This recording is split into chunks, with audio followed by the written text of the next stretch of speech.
V-Dub gang? You know what it is, it's GTI time. Today's project, Ignition Coil Harness Replacement from ECS Tuning, comes with 3 packages: the harness itself, a 12-pin connector with terminal assembly, and a reusable cable tie. If you got the AUDI 1.8T, your ignition coil wiring harness probably looks like mine. Broken tab, broken housing, and broken tab. Cracked, exposed wires. So instead of replacing the connectors only, we'll just renew the ignition harness with this kit from ECS Tuning.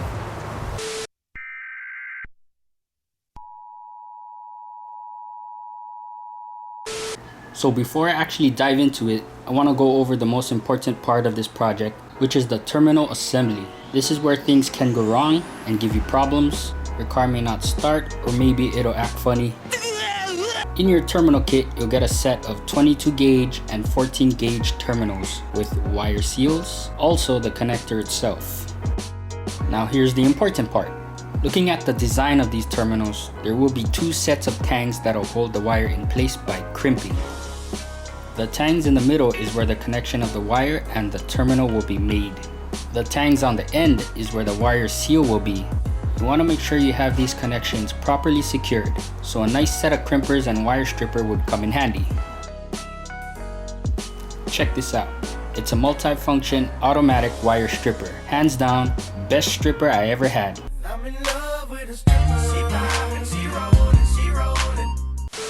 I could strip all day. Back to the GTI. Check this out. Connector pops off. Connector pops off. This one is actually secured since it has the locking tab still on. Connector pops off, and this pops off too. Before you completely cut the harness, use the end of the valve cover as a guide to where the connector will be.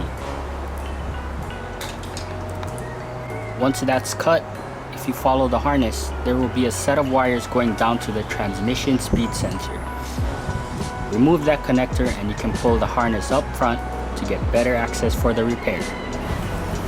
Remove the tape to expose all the wires individually and clean them up a bit. Now, before you forget, slide on the wire terminal seals according to the wire gauge size. While you're at it, stick the blanking plugs into the connector assembly ports of numbers 7 and 8. Make note that the top of the connector is where the locking tab is.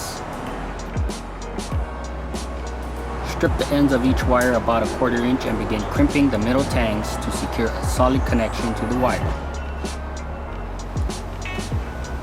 I'm gonna throw this out there. My problem with crimping is that they are not always 100% secure. What I'll do is add a bit more security and solder the connection so that it has a lower chance of disconnecting.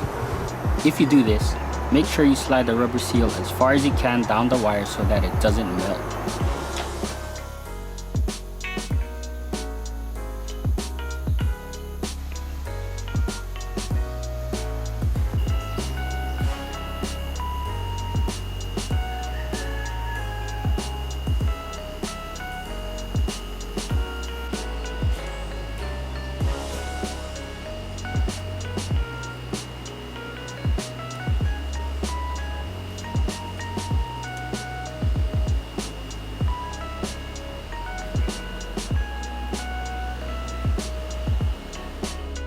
Follow the wiring diagram to see where exactly the wires go. Every wire is color coded and specific, so double check that each wire is going to the right port on the connector. Insert the terminal with the tangs facing up along with the top of the connector. You'll hear a loud click that lets you know it's locked in place. If you ever make a mistake, you can remove the terminal. On the opposite side, look into the port and you'll see a gray tab. Hold it down with a pick and the terminal will come out.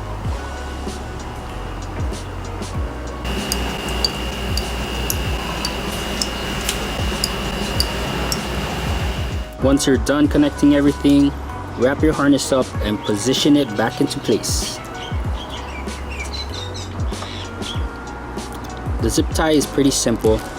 Normally there would be a stud sticking out from the valve cover that you can slide it on, but mine is gone, so I'm gonna use a bolt to hold the zip tie.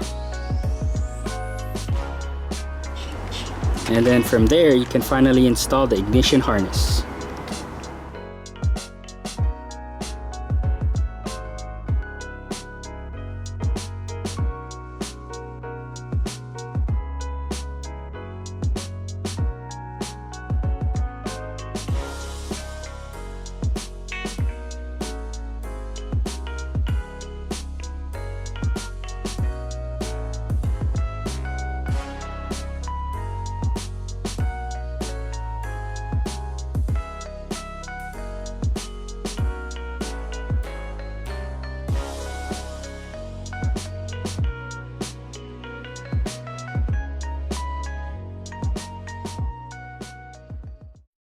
Alright, so the last step is to start the car up and verify your car is running normally.